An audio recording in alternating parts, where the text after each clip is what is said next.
விக்கிரவாண்டி தொகுதி திமுக எம்எல்ஏ புகழேந்தி காலமானதால காலியானதாக அறிவிக்கப்பட்டிருந்த அந்த தொகுதிக்கு ஜூலை 10ஆம் தேதி வாக்குப்பதிவு நடக்க இருக்கு. நடந்து முடிந்த மக்களவைத் தேர்தலில் திமுக கூட்டணி அனைத்து தொகுதிகளிலும் ஜெயிச்சிருக்கிறதால இடைத்தேர்தல் வெற்றிக்கான வாய்ப்பும் பிரகாசமா இருக்கு.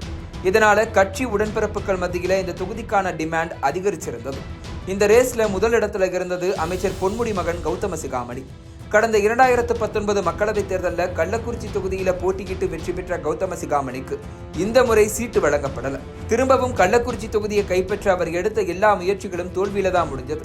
அதனால கள்ளக்குறிச்சியில விட்ட வாய்ப்பை இப்ப விக்கிரவாண்டியில பிடிக்கிறதுக்காக முயற்சி செய்தாரு கௌதம சிகாமணி. இதே போல விழுப்புரம் மாவட்ட அவைத்தலைவர் ஜெயச்சந்திரன் மற்றும் திமுக விவசாய தொழிலாளர் அணியின் மாநில செயலாளர் அன்னியூர் சிவா ஆகியோரும் விக்கிரவாண்டி தொகுதியில போட்டியிட ஆர்வம் காட்டுவதா தகவல் வெளியானது. இவர்கள் 2 பேரும் இந்த தொகுதியில் அதிகமாக இருக்கும் வன்னியர் சமூகத்தை சேர்ந்தவர்கள் என்பதால இருவரில் ஒருவருக்கு வாய்ப்பு கிடைக்கும்னு எதிர்பார்க்கப்பட்டது. இதோட விழுப்புரம் மாவட்ட பொருளாளர் ஜனகராஜ் என்பவரும் விக்கிரவாண்டி சீட்டை கைப்பற்ற முயற்சிப்பதாக கூறப்பட்டது.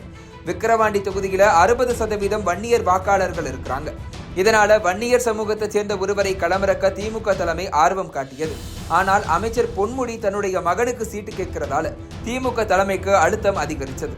நடந்து முடிந்த மக்களவைத் தேர்தலில் விழுப்புரம் தொகுதியில விசிக வேட்பாளர் ரவிக்குமார் களமிறங்கியிருந்தார். வாக்கு எண்ணிக்கையின் போது அமைச்சர் பொன்முடியின் சொந்த தொகுதியான திருக்கோவிலூர் பகுதியில் ரவிக்குமாருக்கு 2000 வாக்குகள் குறைவாக கிடைத்தது.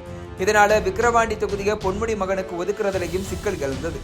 இது மட்டும் இல்லாம 2021 நடந்த சட்டமன்ற தேர்தலில் பானூர் திண்டிவனம் சட்டப்பேரவை தொகுதிகளை அதிமுக கைப்பற்றியிருந்தாலும் நடந்து முடிந்த மக்களவைத் தேர்தலில் இந்த சட்டப்பேரவை தொகுதிகளில் இருந்து அதிமுக கூட்டணி வேட்பாளர் ரவிக்குமார் அதிக வாக்குகளை பெற்றார். இதற்கு வன்னியர்களின் வாக்குகளே காரணங்கிறதால வன்னியர் சமூகத்தை சேர்ந்த ஒருத்தருக்கு தான் விக்கிரவாண்டி தொகுதி சீட்டை ஒதுக்கணும்னு கழக உடன்பிறப்புகள் தலைமைக்கு தகவல் அனுப்பியதாகவும் சொல்லப்பட்டது. இதனால விக்கிரவாண்டி தொகுதியை கைப்பற்றுவதில் கௌதம சிகாமணி, அன்னியூர் சிவா, ஜெயச்சந்திரன், ஜனகராஜ் ஆகியோருக்கு மத்தியில கடும் போட்டி இருந்ததா சொல்லப்படுது. இந்த நிலைமையில தான் விழுப்புரம் தெற்கு மாவட்ட பொறுப்பாளரா பொன்முடி மகன் கௌதம சிகாமணியை நியமிச்சுட்டு விவசாய தொழிலாளர் அணி மாநில செயலாளர் அன்னியூர் சிவாவை விக்கிரவாண்டி தொகுதி வேட்பாளரா அறிவிச்சிருக்கு திமுக தலைமை.